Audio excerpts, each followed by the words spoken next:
Don't get me wrong, ne? Mina sengidecide. Cause ngishona wonke umuntu othanda ibhola othanda ne-Chiefs uyabona ukuthi kwenzakalani la. Sina two coaches ba. Uthola ukhona omunye nje lo bekasiwinisa ama-5 games la. Uza kahle nama-Jets. Lo munye uyakhenyeka makabona laba abantu hayi. He's not playing my players. He's not playing my players. Angithola. So kusolo kudonswana la. And laba abanye bagele bama-translator. So isimple le ndaba. Ngicela lama-Jets abaceda ileague ne. The season mayiphela ngicela bahambe Jets because asina style of play. Awazi ukuthi kwenzakala nini ubani uyaperforma nini akekho usebenchini nini ubani yazi kuningi sibala kahle ukuthi kwenzakalani la natural nami ngihlala la mara understand.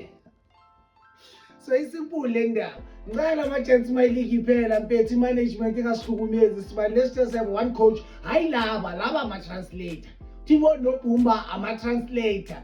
Understand ukuthi bakhutha kanjani ngali in whatever years asikanga-reach certain points asikakabi winning certain games it's fine ngali but we cannot continue like this sibali esihlala sivala amehlo manje sihlala sivala amehlo mfethu lama-Jets azogcina sekaphendula ama-gladiator or abantu be-wrestling mfethu so ngiyacela guys abacede le season mabacede abahambe like please guys mabahambe yes